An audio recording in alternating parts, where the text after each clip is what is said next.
elle que l'on matraque, que l'on poursuit, que l'on traque. C'est elle qui se soulève, qui souffre et se met en grève. Merci à tous d'être venus célébrer à nos côtés les vœux pour cette nouvelle année et donc pour lesquels je vous souhaite évidemment le meilleur, ainsi qu'à vos proches. Merci à Guillaume Gontard d'être présent, donc sénateur de l'Isère, qui fait vivre une voix différente aujourd'hui parmi le concert des sénateurs isérois. Merci à David Kéros, maire de Saint-Martin-d'Air. J'excuse au passage, sauf erreur de ma part, donc Renzo Sully et Jean-Paul Trovero qui ne pouvaient pas être présents aujourd'hui. Mais merci à leurs équipes qui sont présentes. Merci à Yannick Boulard, effectivement, maire honoraire de Fontaine. Merci au groupe du conseil départemental qui est venu en force, avec Sylvette, Daniel, David encore et Françoise. Merci à Annie aussi, si, tu comprends pas, sénatrice honoraire et qui, jusqu'à il n'y a pas longtemps, occupait la difficile place qui est la mienne aujourd'hui.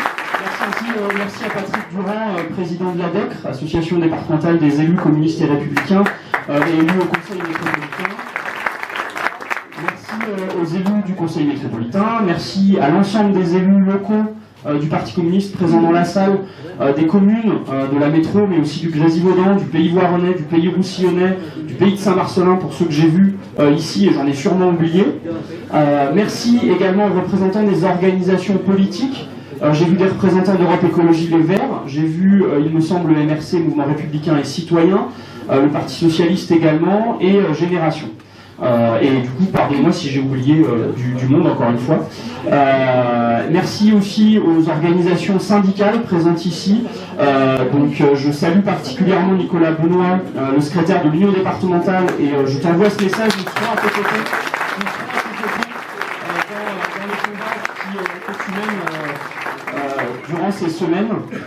Et donc n'hésite pas à nous solliciter, voilà, on se verra, mais pour les communistes, la répression syndicale ne passera pas. Merci aux représentants de Solidaire, que j'ai pas vu mais qui hier m'ont dit qu'ils passaient.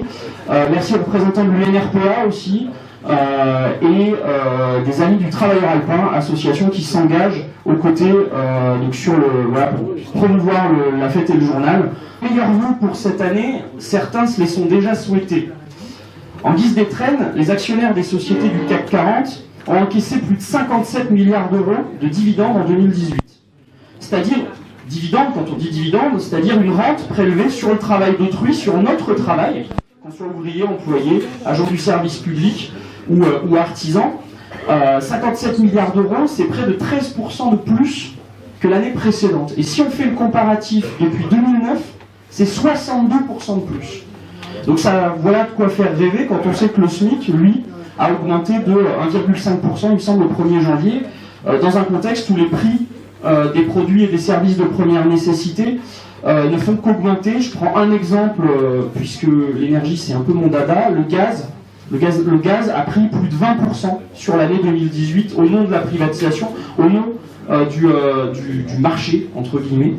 Voilà qui fait rêver, lorsqu'au-delà du SMIC, partout, dans les entreprises, dans la fonction publique, les salaires et les pensions stagnent, pour ainsi dire. Telle est la réalité de ce début d'année, telle est la réalité de la période que nous traversons. D'un côté, les salariés de notre pays n'ont jamais créé autant de richesses.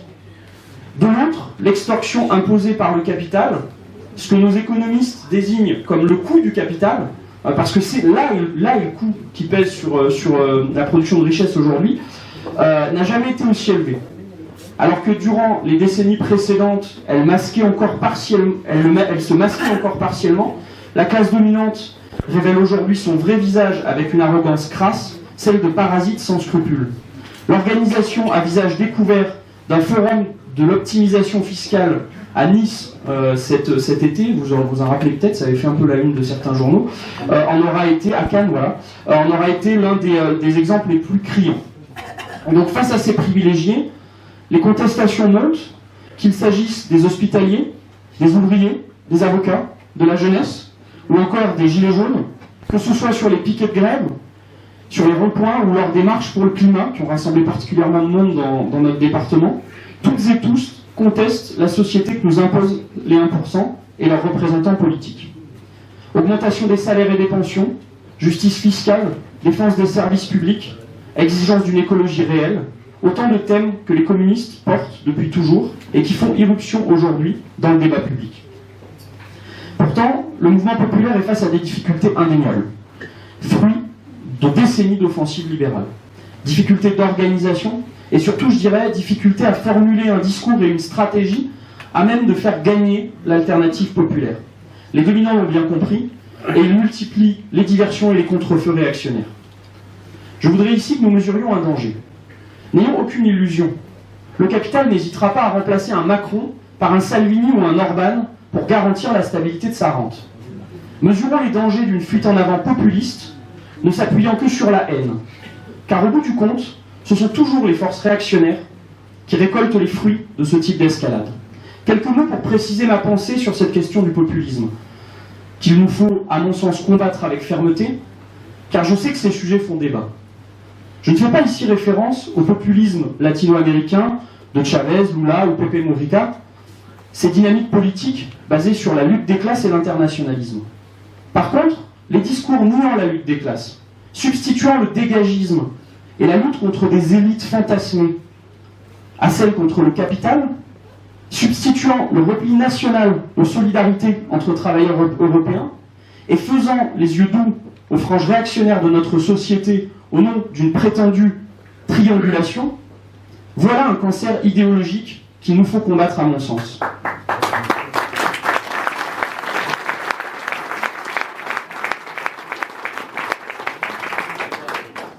Alors quel discours, quelle stratégie y opposons-nous en tant que communistes ? La reconstruction de la conscience de classe. J'ai envie de dire tout simplement, parce qu'en réalité nous savons toutes et tous que rien n'est simple. Ce n'est que sous la forme d'une nouvelle conscience de classe, c'est-à-dire d'une conscience que le cœur des enjeux réside dans le combat autour des modes de production, dans le combat capital-travail, que la colère qui s'exprime aujourd'hui pourra trouver un débouché progressiste. La reconstruction de la gauche est un des éléments clés de ce scénario. Et l'histoire démontre que si la gauche est multiforme, elle ne peut gagner et rester réellement fidèle à ses valeurs sans un courant de classe fort et déterminé.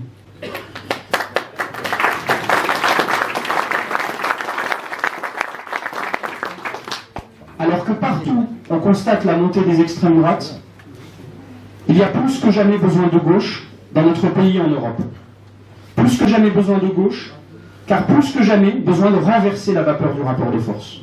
Mesurons que les blocs adverses, le bloc autour du Rassemblement national et de la droite radicale, d'une part, et celui autour des pseudo-progressistes ultralibéraux de Macron ou Juppé, d'autre part, sans être de dangerosité équivalente, n'en sont pas moins les deux faces d'une même pièce, d'un jeu de rôle dont le seul camp qui sort toujours gagnant, c'est celui du capital, au détriment des classes populaires, toujours au détriment des 99%.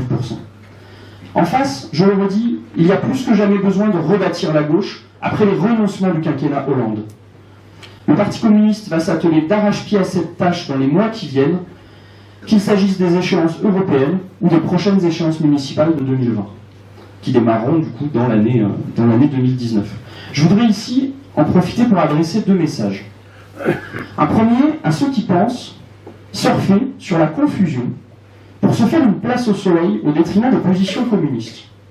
Et le second à ceux qui seraient tentés de ne nous voir que comme des porteurs d'eau, des cautions que l'on pourrait utiliser un jour et bazarder le lendemain. Le combat que nous menons est trop important pour ces petits jeux. Il n'est pas ici question de place ou d'appareil, mais du quotidien du plus grand nombre. Que direz-vous demain à ces familles des quartiers populaires qui verront leur crèche ou leur piscine municipale fermée, qui verront le périscolaire de leur enfant saccagé, qui verront les services sociaux démantelés? Tout ça parce que des petits calculs à courte vue auront déroulé le tapis rouge aux fachos et aux libéraux et que plus rien ne s'opposera aux directives des technocrates au service de la finance. Car c'est bien là que se situe la ligne de front. Lorsque la Cour des comptes préconise la privatisation des services publics au nom de la rentabilité, je salue au passage Laurent Jadot, donc adjoint à l'éducation à Fontaine, qui avait magistralement répondu cet été que la rentabilité d'une piscine municipale ne se mesure pas en termes de tarifs d'entrée, mais de nombre d'enfants qui apprennent à nager et donc de vies sauvées. Voilà où est la rentabilité des services publics pour les communistes.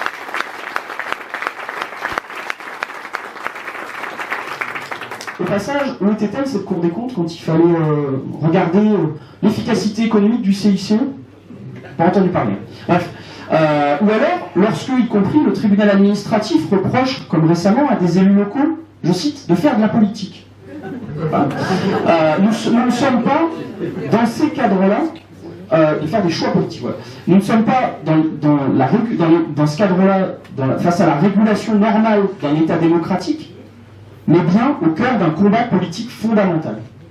Ce combat politique, je le disais, c'est celui de ceux qui défendent les intérêts des 99%, des biens communs, et au bout du compte de l'espèce humaine, elle-même, contre ceux qui défendent les 1% et la dictature égoïste du tout marchandise, du tout profit. Le Parti communiste sait sans ambiguïté de quel côté il se trouve depuis bientôt 100 ans. C'est avec cette grille de lecture que nous aborderons les combats à venir, conscients de la responsabilité que nous confère le fait d'être, encore aujourd'hui et peut-être paradoxalement plus que sur la période précédente, mais du fait du bouleversement du paysage politique, la première force politique à gauche en termes de présence militante sur le terrain et de présence sur le territoire. En 2019 comme hier, le Parti communiste jouera le rôle de fil à plomb de la gauche, aussi bien sur le terrain de l'affrontement capital-travail que sur celui des valeurs. Nous prendrons notamment des initiatives autour de la laïcité, dévoyée par les fachos et démantelée par les libéraux, sur les solidarités concrètes, pour faire vivre au quotidien notre bon mot d'ordre, l'humain d'abord. Nous mènerons campagne pour défendre la Sécu de 45 et la protection sociale. Nous irons au combat pour gagner le maintien des services publics locaux, la Poste et tous les autres. Nous serons aux côtés des salariés en lutte dans leur entreprise. Nous nous engagerons pleinement dans les mobilisations féministes en y portant notre regard ferme et exigeant. Et nous prolongerons également, alors je ne pourrais pas tout citer, mais nous prolongerons les initiatives qui ont eu lieu en 2018 sur le sport. On a organisé les assises du sport, la mobilisation autour du sport populaire contre le sport business, et autour des questions de logement, où on avait réussi un bel événement à Échirolles, avec plus d'une centaine de personnes présentes pour défendre le logement public et le logement pour tous. Tous ces combats n'étaient pas des coups d'épée d'une fois, nous allons les prolonger dans cette année, les faire vivre au plus près des territoires. Tous ces combats trouveront bien évidemment leur traduction dans les échéances électorales, qu'il s'agisse des européennes prochaines aux côtés de Yann Brossa et d'un large rassemblement populaire, ou des municipales et métropolitaines de 2020. J'en profite d'ailleurs pour saluer les camarades élus au conseil métropolitain et dans les conseils municipaux, ainsi que tous ceux qui s'investissent dans notre groupe de travail métropolitain, et pour annoncer la date du samedi 9 février, qui verra l'organisation d'une journée de travail autour du projet métropolitain des communistes, projet qui prendra assise sur le bilan que nous avons déjà, à la métro et dans les communes, pour contribuer à donner un nouvel élan au communisme municipal. J'appelle également l'ensemble des communistes et tous les progressistes à s'inscrire, je dirais, dans l'espèce de grand débat là, que Macron cherche à nous organiser. Non pas pour le légitimer, la question n'est pas là. L'objectif, c'est bien de dynamiter, d'enrayer la mécanique bien huilée du macronisme, de pousser les murs autour des exigences de progrès social et économique que pose notre peuple. L'objectif, c'est bien d'aller expliquer en grand que contrairement à ce que dit Bruno Le Maire aujourd'hui, quand il dit aux Français on ne touchera pas à l'ISF, on ne touchera pas à la fiscalité, on ne touchera pas au capital, donc à vous de choisir quel service public on va supprimer et quelles prestations sociales on va supprimer. On parle d'une démocratie participative. Et ben, contrairement à ça, à nous d'aller porter la voix qui est celle de notre peuple aujourd'hui, consistant à tout ce qui a été dit sur progrès social et de dire aujourd'hui qu'il faut aller chercher l'argent où il se trouve dans la poche des actionnaires. Je salue au passage l'initiative engagée par Guillaume Gontard, donc sénateur de l'Isère, des rencontres du Tour d'Isère, qui pourront constituer un point d'appui dans cette bataille d'organisation populaire. Enfin, nous viendrons à vos côtés, je vous invite tous à faire signer autour de vous la pétition sur le pouvoir d'achat, augmentation des salaires, des pensions et des minima sociaux, qu'a lancé Fabien Roussel et le Parti communiste. L'objectif, c'est de collecter un maximum de signatures pour faire grandir cette exigence. Bref, cette année, c'est une année chargée qui s'annonce, mais quelle qu'en soit l'issue, elle promet d'être belle de nos combats communs. Et comme le disait l'avocat américain Clarence Darrow au procès de l'un de nos camarades il y a un siècle, aux États-Unis, l'homme qui lutte pour autrui est meilleur que celui qui lutte pour lui-même. Alors soyons meilleurs, tous ensemble. Encore meilleurs. Fallait bien que j'oublie du monde. Je remercie pour la presse Eve Moulinier, et je ne sais pas s'il y en a d'autres présents. Et dans les organisations, j'ai vu quelqu'un d'ensemble passer aussi. Voilà, 2 personnes d'ensemble. Et du coup, le mouvement pour la paix également, pour l'engagement, le mouvement de la paix, l'engagement de c'est elle qu'on emprisonne, qu'on trahit, qu'on abandonne, qui nous donne envie de vivre, qui nous donne envie de la suivre jusqu'au bout, jusqu'au bout. Je voudrais sans la nommer lui rendre hommage, jolie fleur du mois de mai aux fruits sauvages.